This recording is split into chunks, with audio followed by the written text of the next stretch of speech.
मोक्ष मार्गस्य नेतारं विहितारं कर्म भूभृतां ज्ञातारं विश्वतत्त्वानां वन्दे तद्गुरुरभये। मोक्ष शास्त्र समापन की ओर है। अंतिम अध्याय हमने कल प्रारंभ किया है, जिसमें से पहला सूत्र कल हमने देखा। आज दूसरा सूत्र चलेगा। कल प्रथम सूत्र में केवल ज्ञान की उत्पत्ति का कारण बताया, चार घाती कर्मों का अभाव वह केवल ज्ञान की उत्पत्ति का कारण बताया। उसकी जो गहनता थी वो कल हमने देखी थी। दूसरे सूत्र की तरफ बढ़ते देखिए। दूसरा सूत्र,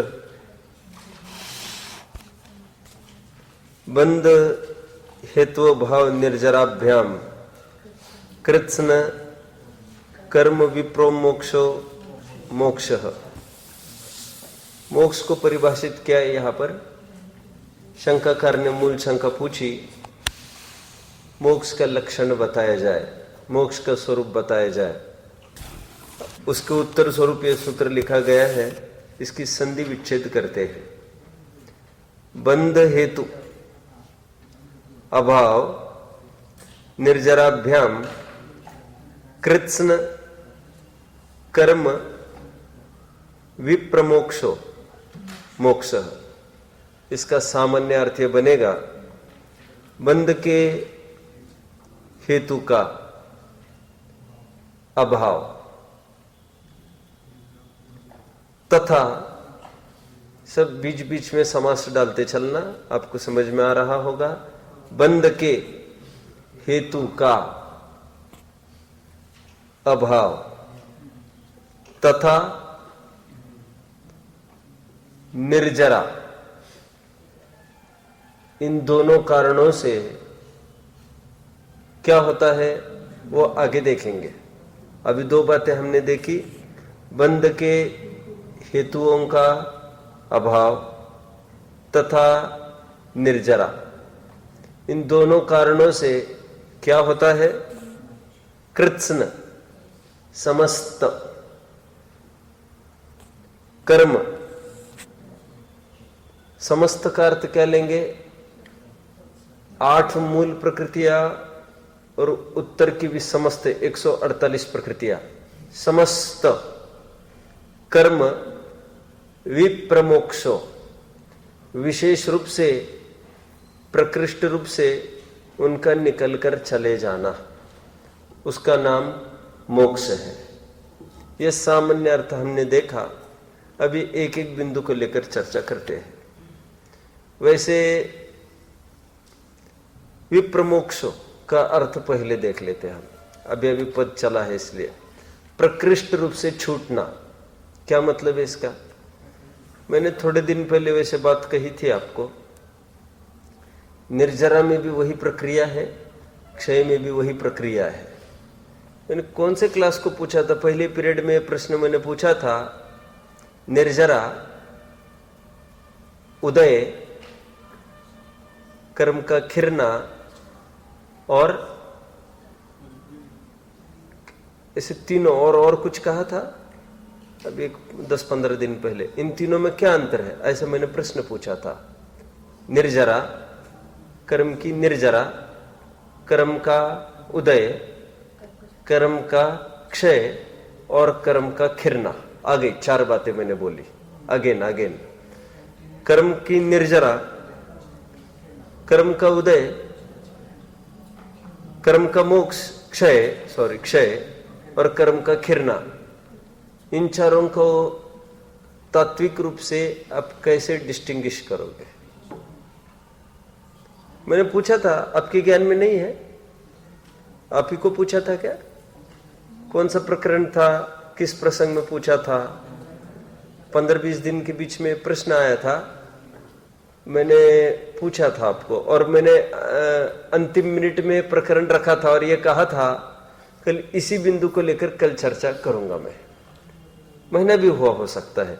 इसी प्रकरण में 90वें अध्याय के प्रारंभ में, तत्व और सूत्र वाले ही जानते होंगे। नहीं, यहाँ पर तत्व और सूत्र वाले को क्या है समर्पित? हाँ, सुनो सुनो सुनो, क्या क्या प्रश्न है? फिर से कौन रिपीट करेगा? हाथ ऊपर चाहिए। रिपीट कौन करेगा प्रश्न को? प्रश्न को रिपीट कौन करेगा? बस इतने में ही अब ये तकलीफ है। क्या बात है भाई, हाथ ऊपर करना जरूरी है। चलो आपका समझ लेंगे अब हम। चलो ठीक है।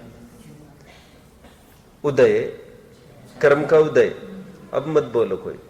कर्म की निर्जरा, कर्म का खिरना, कर्म का क्षय, इनका मैंने अंतर पूछा और ज्यादा खोलू, कर्म का फल देना, ये भी पांचों डाल सकते हैं। तो देखिए इन पांचों में वैसे कुछ भी अंतर नहीं है, क्योंकि कर्म का उदय में आना ही तो खिरना है, और खिरने के काल में ही तो वो फल देता है, और खिरने को ही निर्जरा कहते हैं, निर्जरित होना। लेकिन इस तरह का खिरना कि कल से आकर फिर से बंद भी सकता है, ऐसा कोई नक्की थोड़ी है। इस तरह का खिरना कि फिर से कभी लौट के न आए, क्षय। वैसे पांचों का सामान्य अर्थ तो एक ही बनेगा। ये बारीकी समझ में आई आपको? बारीकी मैंने जो कही समझ में आई अच्छे से? मैं क्यों खोल रहा हूं इतना सारा, कोई बताएगा मुझे? विप्रमोक्षो, प्रकृष्ट रूप से निकलकर चला जाना कर्म का। प्रकृष्ट रूप से न कहते तो क्या आपत्ति आती? निर्जरा में भी लागू पड़ता ना फिर वो निकलकर जाना। और फिर उदयाभावी क्षय को भी तो क्षय कहते हैं ना आप लोग। उदयाभावी क्षय को भी क्षय कहते हैं आप लोग। सदावस्था उपशम को भी उपशम कहते हैं आप लोग। तो नामधारी उपशम है वो, नाम निक्षेप का। क्षयोपशम की परिभाषा में सर्वघाती स्पर्धकों को उदयभावी क्षय, क्षय बोला हमने, क्षय। वो वैसा क्षय नहीं था, लेकिन अपनी पूरी इंटेंसिटी से फल नहीं दे सकता। सर्वघाती यथा नाम तथा गुण नहीं होता, इसलिए उसको कहा सर्वघाती रूप में काम ही नहीं हो रहा है इसका। देशघाती रूप होकर उदय में आता है, तो उसका कहा था सर्वघाती के रूप में तो नहीं आ रहा है ना, तो क्षय। उदय का अभाव वही क्षय, तो क्षय तो उसको भी कहते आप। तो वो निराकरण करने के लिए एक निर्जरा को भी खिरना कहते हैं। तो यहां पर ऐसा खिरना नहीं है विप्रमोक्षो, फिर से लौटकर नहीं आएगा, ऐसा जाना कि फिर से लौट के नहीं आएगा। अपन के उदाहरण दो, एक आध उदाहरण दू मैं। प्रथमान्योग का, प्रद्युम्न गया, सीता भी गई। दोनों घटनाएं अलग अलग है, एक रामायण की एक महाभारत की है। तो आपको लगेगा ये दोनों कब गए थे? सीता गई, कहा गई? कई दफे गई। एक तो राम के साथ भी गई, एक बार ले जाई गई, वो गई क्या कहे अपन उसमें, और एक बार वो तो चली गई। सुनो सुनो सुनो, पहले 2-3 बार का जाना था वो फिर से लौट के आने पूर्वक था, लेकिन अंतिम बार जो गई उस मोड़ पे जो जो जाते हैं वो फिर से लौट के नहीं आते। प्रद्युम्न तब भी गया, अपहरण हुआ था तब तो गया, क्या वो भी लेके जाया गया, क्या कहेंगे उसको, उसको किडनैप किया ना उसको, और अब स्वयं जा रहा है। अब फिर से लौट के नहीं आएगा, लेकिन ये आ सकता है ना, उसमें क्या है, आहार वगैरह के लिए लड़के पुत्र के रूप में नहीं आएगा ना, समझ में आता है। फिर वो मुनि के रूप में आएगा, नया इंट्रोडक्शन रहेगा उसका अपना। मैंने क्यों कहा इतना, निर्जरा और मोक्ष को समझाने के लिए। वैसे मुझे तो विप्र मोक्ष समझाना है, प्रकृष्ट रूप से उससे मुक्त होना, वो मोक्ष है। वैसे निर्जरा भी एक देश मोक्ष ही है, लेकिन वो फिर से कर्म बन सकता है बारंबार। अभी खिरा तो क्या हो, फिर से बन ही सकता है, ऐसा नहीं है यहां पर। हमेशा के लिए अलग हो गया। विप्र मोक्ष का अर्थ क्या? सूत्र की तरफ आइए। बंध के हेतुओं का अभाव। बंध के हेतु क्या है? 8वें अध्याय का पहला सूत्र है, मिथ्या दर्शन अविरति प्रमाद का संयोग बंध हेतुआ। हूबहू वे शब्दों को यहां पर उठा लिया। बंध हेतुआ आ गया, वो शब्द देखो 8वें अध्याय का पहला सूत्र। और ये दूसरा सूत्र देखो, वहां पर भी बंध हेतुआ है। बंध हेतुओं का अभाव, बंध का अव्यय अध्याय कहकर आए हैं, तो 5 का अभाव होना, मिथ्या दर्शन अविरति प्रमाद का संयोग। मिथ्या दर्शन का अभाव कब होता है? गुणस्थान वाइज बोलना मुझे। चिन्मय अवसर दो भाई। हाँ तो पहले तो खड़े रहो। बोलो अभी।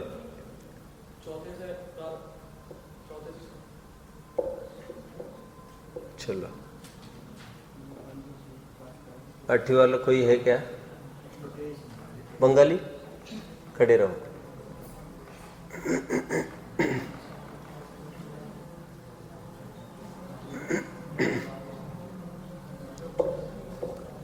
विरल बोलोगे? बोलोगे? स्वर्णिम बोलोगे? बोलो। हाँ बोलो बोलो तुम।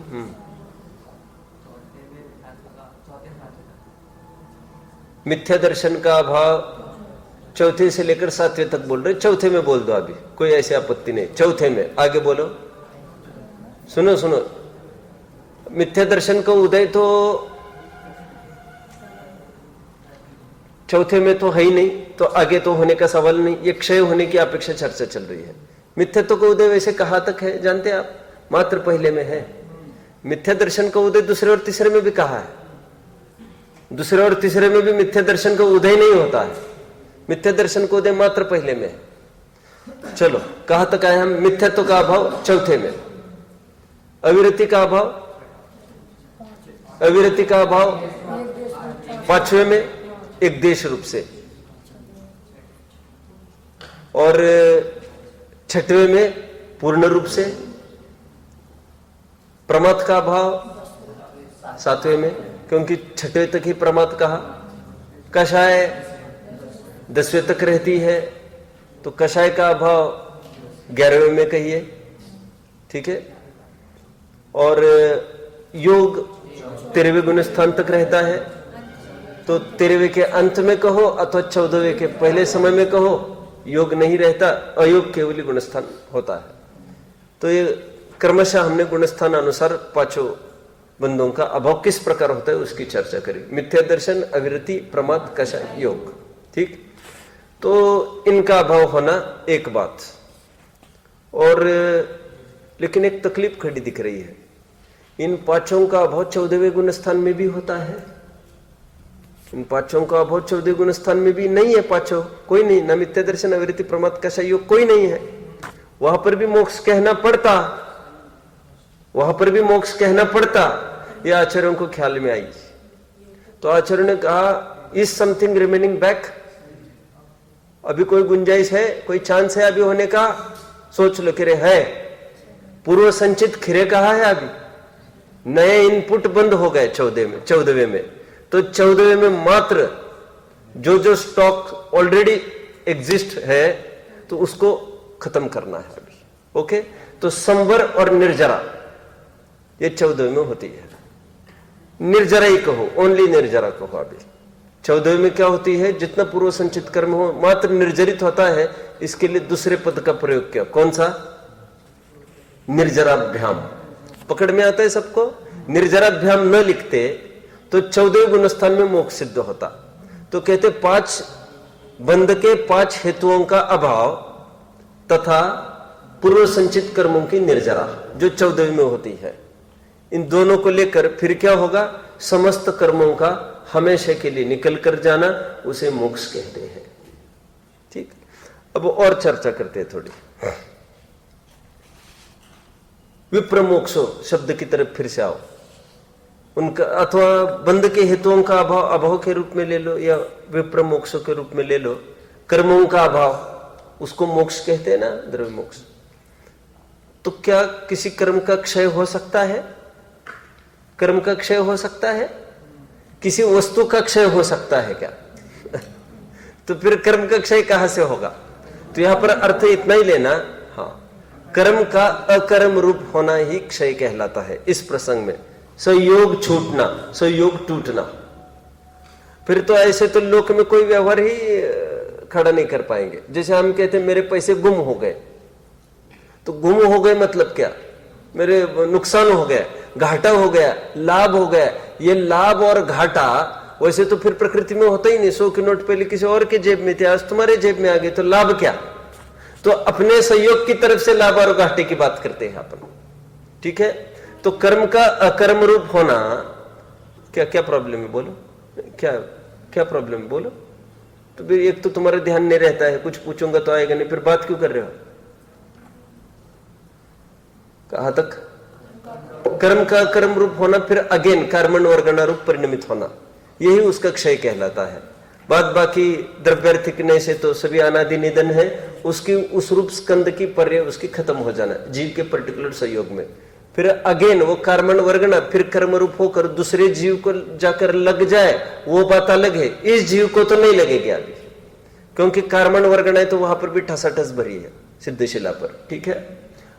और एक बात तो हुआ क्या, जीव और कर्मों का निमित्त नैमित्तिक संबंध का अभाव होना, उसी को कहते कर्मों का अभाव होना। बाकी कर्म की जो वर्गणाएं है वे भी वैसी की वैसी बनी रहेगी। कर्म अकर्म रूप हो जाएगा, वर्गणा रूप हो जाएगा। निमित्त नैमित्तिक संबंध वर्गणाओं के साथ नहीं होता, निमित्त नैमित्तिक संबंध कर्म के साथ होता है। तो जीव कर्म से बंधा है, बंधा है का मतलब ही यह होता है कि उनका निमित्त नैमित्तिक संबंध होता है। बाद बाकी बंधा है का मतलब चिपका है, ऐसा भी नहीं लेना। क्यों चिपका है कहने में क्या बाधा है? चिपकने के लिए दोनों के पास स्पर्श चाहिए, दोनों छूने के लिए दोनों के पास स्पर्श गुण चाहिए ना। और स्पर्श गुण आत्मा में कहा है, तो छुएंगे कहां से फिर एक दूसरों को? तो वो तो कोई छूते नहीं एक दूसरों को, तो बंद क्यों कहा फिर? बंद इसलिए कहा क्योंकि उनका निमित्त नैमित्तिक संबंध होता है, दूसरा कोई कारण नहीं है। एक बात क्या कही मैंने, एक तो चिपकते नहीं है, फिर भी फिर बंद क्यों कहते हैं? क्योंकि उनका निमित्त नैमित्तिक संबंध होता है, उनका तादात्म्य में संबंध पने का निषेध किया। एक द्रव्य दूसरे द्रव्य रूप तो नहीं होता, इसलिए तादात्म्य में संबंध तो नहीं है, लेकिन निमित्त नैमित्तिक संबंध बरकरार रहता है। देखिए मोक्ष मार्ग प्रकाशक का कुछ प्रकरण पढ़ते हैं, आइए। एक दो प्रकरण पढ़ने हैं 198 पेज पर, आइए।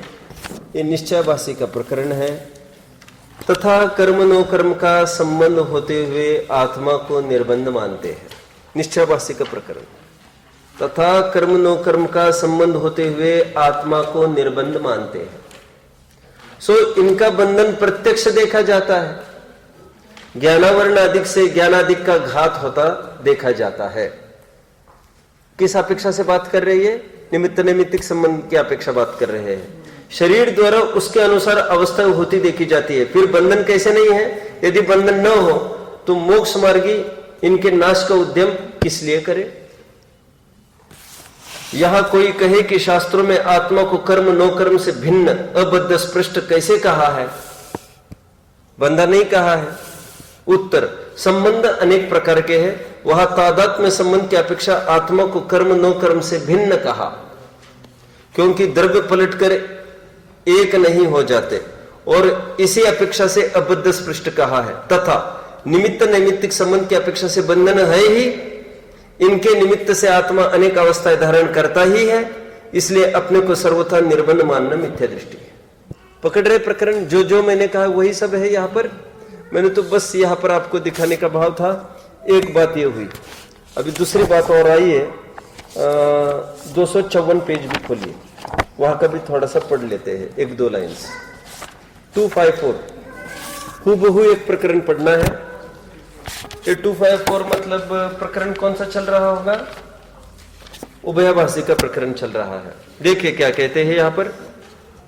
जैसे, नीचे से 5-6 लाइन्स देखिए। जैसे रंक मनुष्य में राजा होने की शक्ति पाई जाती है, उसी प्रकार यह शक्ति जानना। कौन सी शक्ति? केवल ज्ञान होने की। तथा द्रव्य कर्म नो कर्म पुद्गल से उत्पन्न हुए हैं। इसलिए निश्चय से सांसारिक भी उनका भिन्नपना है, परंतु सिद्ध की भांति इनका कारण कार्य अपेक्षा संबंध भी न माने तो भ्रम ही है। जो अभी अभी हमने प्रकरण पढ़ा था, क्या वही प्रकरण नहीं है? हूबहू सेम बात है, बस शब्द यहां पर क्या आया है? कारण कार्य। अर्थ क्या निकालना है कारण कार्य का? फिर निमित्त निमित्त के लेना है। वही प्रकरण चल रहा है। ये दो जगह रिपीट कैसे किया प्रकरण? क्योंकि निश्चयाभासी की जो भूल चलती है, उभयाभासी की भी वो चलती है, तो फिर से यहां पर भी समझाया उसको। निश्चयाभासी की जो भूल है वो उभयाभासी की भी चलती है। उभयाभासी ने दोनों की भूलें पाली है, इसलिए उसको व्यवहाराभासी का उपदेश भी इसको मिलने वाला है, निश्चयाभासी का उपदेश भी इसको मिलने वाला है। डबल उपदेश है इसको। ठीक, अभी 23 नंबर पेज पर भी आइए। देखिए, जीव और कर्मों की भिन्नता, पहले इसको जानिए। वह जीव द्रव्य तो देखने जानने रूप चेतना गुण का धारक तथा इंद्रिय गम्य न होने योग्य अमूर्तिक, संकोच विस्तार शक्ति सहित असंख्यात प्रदेशी एक द्रव्य तथा कर्म है, वो चेतना गुण रहित जड़ है और मूर्तिक है, अनंत पदगल परमाणुओं का पिंड है, इसलिए एक द्रव्य नहीं है। इस प्रकार ये जीव और कर्म है, इनका अनादि संबंध है, तो भी जीव का कोई प्रदेश कर्म रूप नहीं होता और कर्म का कोई परमाणु जीव रूप नहीं होता। अपने अपने लक्षण को धारण के भिन्न भिन्न ही रहते हैं, जैसे सफेद सोना आदि। यहां पर किस बात की गवाही दी है? फिर से तादात्म्य संबंध नहीं है इनका, एक दूसरे रूप नहीं होते। ये पूरा प्रकरण इसी को बोल रहा है। अब आइए अपने सूत्र की तरफ फिर से आइए। वैसे एक और प्रश्न पूछा है टीका में कि कर्म का नाश ऐसे कैसे हो सकता है? नाश का मतलब अभी निमित्त नैमित्तिक संबंध छूटना, क्योंकि हमने ये सुना है जो अनादि होता है वो अनंत होता है। आपको वैसे ही कोई पूछे क्यों जो अनादि होता है वो तो अनंत होता है ना, एकदम जल्दबाजी में हम भी हाँ कह बैठे। तो a thing can neither be created nor destroyed, a thing can just be transferred from one form into the other, तो हम तो हाँ बोल देंगे, लेकिन ऐसा नहीं है सर्वथा। क्यों? एक उदाहरण दिया यहाँ पर, बीज का पेड़ के साथ संबंध है, वो अनादि का है कि नहीं है? अनादि का है, लेकिन इसका शांतपना आ सकता है क्या? तो कहते बीज को जलाओ, शांतपना आ जाएगा, आगे की परंपरा खत्म हो जाएगी। एंडलेस परंपरा देखने के लिए आपको पीछे मुड़ के देखना पड़ेगा, लेकिन आगे बिल्कुल परंपरा ना हो, इसके लिए एक उपाय है, बीज दग्ध बीजवत। अपनी पीछे मुड़ के देखो तो अपनी कोई अवस्थांतर दिखेगा? कितनी अवस्था दिखेगी? पिताजी, दादाजी, आदि आदि आदि आदि, कम पड़ेगी आपकी वोकैबुलरी पूरी पूरी। तो कितनी पीढ़ी पीछे जाना पड़ेगा। लेकिन एक बात हो सकती है, बोलो, आगे की पीढ़ी बिल्कुल स्टॉप हो सकती है, इतना तो हो सकता है। ठीक है, तो ये तो अपने हाथ में है और ये पुरुषार्थ की बात है। तो शंकाकार का ये समाधान किया आचार्य ने कि ऐसा जरूरी नहीं है कि जो अनादि हो वो शांत नहीं हो सकता। और फिर सभी उदाहरण खड़े किए जा सकते हैं यहाँ पर। कौन कौन से? वो छिलका और जैसे चावल और छिलके का ले सकते हैं कि वो उसकी बैक परंपरा देखो, वो कहाँ से निकला होगा, वो फिर वैसे बोया होगा, फिर और पीछे चलो और, लेकिन आज छिलका हटा दिया, अभी परंपरा खत्म हो गई इसकी, अब नहीं काम चलेगा कुछ भी। और ऊपर से आप छिलका भी उसका अटैच करोगे तो क्या वो उग कर आएगा क्या? ऐसा नहीं होगा। ठीक है, अब भले ही आप हटाकर वही के वही रख लो तो हो, संपर्क टूट गया है उसका, टूट गया सो टूट गया, अब वो जुड़ेगा नहीं फिर से। उसी प्रकार कर्म का अभाव हो गया, कर्मण वर्गणा के रूप में उसी प्रदेश में रहे, उससे कोई फर्क नहीं पड़ता, निमित्त नैमित्तिक संबंध खत्म हो गया उसका। आम हट गया वहां से अपने लोकेशन से, फिर आप चिपकाओगे तो आगे की प्रक्रिया पकेगा क्या? फिर आगे ऐसे थोड़ी पकेगा, और न चिपकने से चिपकेगा भी अभी। और चाहे ना वैसे आप बोलोगे नहीं आज बहुत सारी चीजें है, चिपक सकता है, लेकिन वो प्रक्रिया तो नहीं बनेगी आगे की। ठीक है, एक बात हुई। अभी गुणस्थान की परिपाटी को थोड़ा समझते हैं। इसी को कल मैंने थोड़ा सा कहा था, किसी को याद है कुछ? मैंने कल लिया था 63 प्रकृतियों का नाश किस प्रकार होता है। आज समस्त 148 प्रकृतियों का नाश किस प्रकार होता है उसको देखते हैं। 5-10 मिनट में ये प्रकरण हो जाएगा अपना। देखिए, अभी चौथे से 7वें गुण स्थान तक कहीं भी बीच में कितनी प्रकृतियों का नाश हो सकता है? 7 प्रकृतियों का। अनंतानुबंधी चतुष्क और मिथ्या दर्शन मिथ्यात्व, सम्यक मिथ्यात्व, सम्यक प्रकृति, 7 प्रकृतियों का नाश। आप ऐसा लिखते चलो, एक कॉलम गुणस्थान का बनाओ और एक कॉलम, कल तो बना ही होगा जिसने, लेकिन आज थोड़ा विशेष बनेगा, तो या तो उसी में एडजस्ट कर लो, देख लो आप। गुणस्थान में क्या लिखा, चौथे से लेकर 7वें तक गुणस्थान में कहीं भी क्या हो सकता है, 7 प्रकृतियों का नाश। 7 प्रकृति की डिटेल्स चाहे तो वो भी लिख सकते, कहीं भी हो सकता है क्षयिक सम्यक्त। तो आगे बढ़ते हैं अब हम। अभी 6ठे गुणस्थान तक किसी भी प्रकृति का क्षय नहीं होता, ये बात पक्की है। फिर 8वें में भी किसी प्रकृति का क्षय नहीं ही होगा, ये बात भी पक्की है। अभी 90 में आना है, अब 90 में आइए। क्या क्या 8वें में किसी प्रकृति का क्षय नहीं होगा, अब सीधे 90 में आइए। अभी स्पेशली थोड़ी सी और एक बात टेबल के बाहर लिख सकते हैं। कर्म मोक्ष के, कर्म के अभाव के 2 उपाय है, यत्न साध्य, अयत्न साध्य। क्या कर्म का अभाव, कर्म का क्षय 2 प्रकार से होता है, आचार्य देव कहते हैं। एक यत्न साध्य, यत्न साध्य मतलब जिसके लिए कुछ प्रयास करना पड़ता है, अपनी विशुद्धि आवश्यक पड़ती है। और एक होती है अयत्न साध्य, हमारे कुछ किए बिना ही क्षय हो जाता है कर्मों का, अयत्न साध्य। शाब्दिक अर्थ समझ में आया? तो आचार्य देव ये कहते हैं यहां पर कि अयत्न साध्य कैसे क्षय होगा, तो वे कहते हैं 3 आयुओं को। कौन सी 3 आयु? मनुष्य आयु को छोड़कर जो 3 आयु है उनका क्षय होना ये अयत्न साध्य। उसके लिए कोई नया पुरुषार्थ नहीं करना पड़ता। बोलो क्यों? बोलो क्यों? अरे तद्भव मोक्षगामी है, इसकी सत्ता में ही नहीं है वे आयु। पकड़ा बात को आप? देखो देखो, सुनो सुनो ध्यान से। मैं ये कह रहा हूं, आप एक बात तो जानते ही है कि मैं हमेशा एक प्रश्न पूछता हूं कि इस भव का बांधा कर्म इसी भव में उदय में आता है ना। इसको खोलो, कोई खोलो अच्छे से। कौन खोलेगा इसको? पूरे कॉन्फिडेंस से, सभी अपेक्षाओं को लेकर। क्या क्या मैंने एक लाइन बोली, उसको थोड़ा सा खोलो। हमने इस भव में कुछ बांधा तो इसी भव में उदय में आता है ना, ये मेरा प्रश्न है। इसी भव का ही बांधा वाला, प्रश्न थोड़ा चेंज कर दिया अभी, इसी भव का ही बांधा वाला इसी भव में ही उदय में आता है ना। दोनों प्रश्नों में अंतर कितने जन ने समझा? तो इसका उत्तर कोई देगा? देखो समझा भी, कोई जरूरी नहीं है इस भव का इस भव में भी उदय में आ सकता है, और संख्यात कर्म बांधा और संख्यात भव के बाद भी उदय में आ सकता है। लेकिन यह सब घटित होगा 7 कर्मों की अपेक्षा। लेकिन आयु कर्म है उसका लेखा जोखा एकदम अलग है ना। इस भव में बांधकर इसी भव में उदय में आता है, तो पूर्व भव में ही बांधना पड़ता है और अगले भव में ही उदय में आता है। यह सेटेड चीज है उसकी।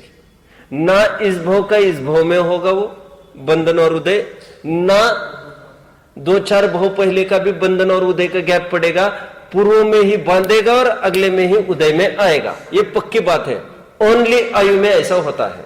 बाकी 7 कर्म की प्रकृतियों में आज बांध और कल उदय में आए, इसी भव में, अरे इसी दिन में भी हो सकता है, इसी घंटे में भी हो सकता है, इसी अंतर मुहूर्त में भी हो सकता है। अभी बांध और अभी उदय में आए, और संख्या तो भव भी लग सकते हैं बीच में। दोनों में से कुछ भी संभव है। अभी कहां तक आए हम? अभी जो तद्भव मोक्षगामी जीव है, इसी भव से मुक्त होना है, उसकी सत्ता में 3 आयु होना संभव है। होती कब? जब बांधे तभी तो सत्ता में आए। तो पूर्व भव में कुछ बांधा ही नहीं है उसने, पूर्व भव में कुछ बांधा नहीं है, तो तभी तो अभी सत्ता में कुछ नहीं। इसलिए आचार्य देव कहते हैं ये 3 आयु का क्षय अयत्न साध्य, उसके लिए कुछ यत्न नहीं करना पड़ता। बाय नेचर जो तद्भव मोक्षगामी जीव है उनकी सत्ता में 3 आयु होती ही नहीं है। आगे बढ़ना है तो 148 कर्म प्रकृतियों में अयत्न साध्य कितनी है? अयत्न साध्य 3, ओनली 3 प्रकृतियां अयत्न साध्य रूप से क्षय होती है। बाकी सभी प्रकृतियां यत्न साध्य रूप से क्षय होती है। उसके लिए कोई विशुद्धि आवश्यक पड़ती है जिसको लेकर वह अब हो। बोलो।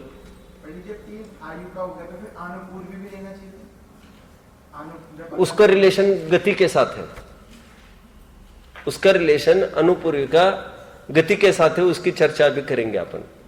ठीक है, देखो अभी। लेकिन आयु का तो ऐसा नहीं है ना, आयु एक बार बांधी तो उसमें कोई चेंज नहीं होता ना कभी, वो तो भोगनी पड़ेगी फिर तुमको। गति का ऐसा थोड़ी होता है, गति का कोई जरूरी नहीं है बांधी और उसको भोगनी पड़ेगी, वो नलीफाई हो जाते हैं बीच बीच में। आयु का तो नहीं होता ना। और गत्यानुपूर्वी का रिलेशन गति के साथ है, कोई आयु के साथ थोड़ी है उसका रिलेशन। चलना है आगे, देखिए।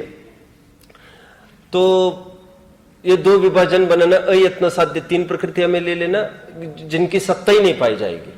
और मतलब जो जन्म से भी तीर्थंकर नहीं जन्मा है, अब वो तो पूर्व भव में तो मनुष्य बांधी ही होगी उसने, तभी तो आज मनुष्य बना है। लेकिन इस भव में डेफिनेटली कुछ नहीं बांधी है उसने, समझ में आया? क्योंकि इसी भव में तो निकलना ही है अभी उसको। अभी पहले रखने में क्या लिखा, चौथे से सातवें गुण स्थान तक 7 प्रकृतियों का क्षय। अभी सीधे 90 गुण स्थान में आओ। 90 गुण स्थान के आपको 9 भाग बनाने हैं धीरे धीरे। अभी मैं जैसा कहूंगा वैसे। पहले भाग में 90 गुण स्थान के पहले भाग में स्त्यान गृद्धि, प्रचला प्रचला, निद्रा निद्रा और प्रचला प्रचला, ये 3 चले जाएंगे। 90 गुण स्थान के कितने भाग बनाने आपको? 9 भाग बनाने। पहले भाग में ये 3 चले जाएंगे, दर्शनावरण की 3 प्रकृतियां। आगे प्रकृतियों का क्रमांक भी लिखते चलो आप, तो अपने को इजी रहेगा टोटलिंग करने में। मतलब 3 कॉलम्स हो गए क्या? एक तो गुण स्थान, बीच में क्या लिख रहे हैं? प्रकृति के नाम लिख रहे हैं, ऐसा ही कर रहे हैं क्या? और फिर थर्ड कॉलम क्या होगा? वो कितने होंगे नंबर लिख लो बस आप। तो 90 गुण स्थान के पहले भाग में 3 प्रकृतियों का क्षय होगा। क्षय होना मतलब क्या? अभी सत्ता में से निकल कर जाना खत्म होगा। अभी दूसरे भाग में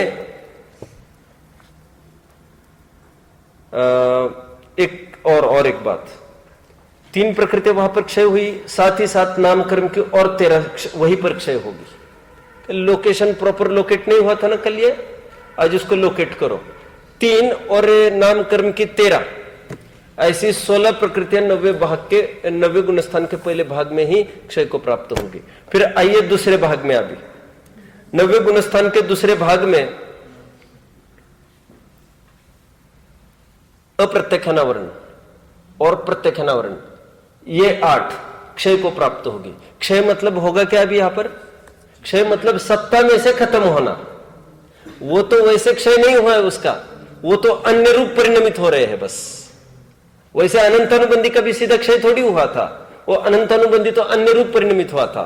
ठीक है, तो अप्रत्यक्षानावरण और प्रत्यक्षानावरण, ये 8 प्रकृतियां गई चतुष्क।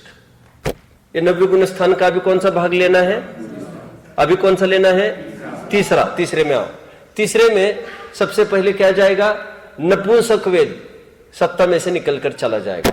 किस प्रकार जाएगा? वो स्त्री वेद रूप बन जाएगा। फिर आइए बोलो कौन से पार्ट में आना है? चौथे पार्ट में वो स्त्री वेद भी हस्य आदि रूप परिणमित होता है। अभी आइए कौन से पार्ट में? 5वें पार्ट में युगपत, हस्य रति रति शोक भय जुगुप्सा, युगपत सबका द्रव्य ये संज्वलन क्रोध रूप परिणमित होगा। आगे बोलो। मैंने क्या बोला? अच्छा, पुरुष नहीं, ये दोनों का अपन ने अच्छा हस्य आदि रूप रखा। सुनो, फिर उसके आगे फिर ये सब अभी कितने पार्ट हुए अपने? 5। 4 हो गए? हुए कितने हैं? 5 हुए हैं क्या? अभी 6वें पार्ट में आपको लिखना कि ये सब पुरुष वेद रूप परिणमित हुए, ऐसे लिखो। अभी ये सब हस्य रति आदि ये पुरुष वेद रूप परिणमित हुए।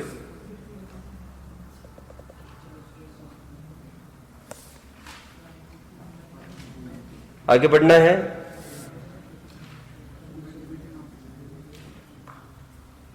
देखिए आगे अभी कौन सा पाठ चलेगा? अभी 7वें में ये सब संज्वलन रूप हुआ है सब। अभी संज्वलन क्रोध रूप हुआ है ये सब। तो फिर आगे बनेगा संजुलन, मान रूप, सब कुछ, ये सब द्रव्य। फिर आगे होगा संजुलन माया रूप। 90वें स्थान में आपको लाना है ये माया रूप सब अभी द्रव्य बना है। चलना है आगे।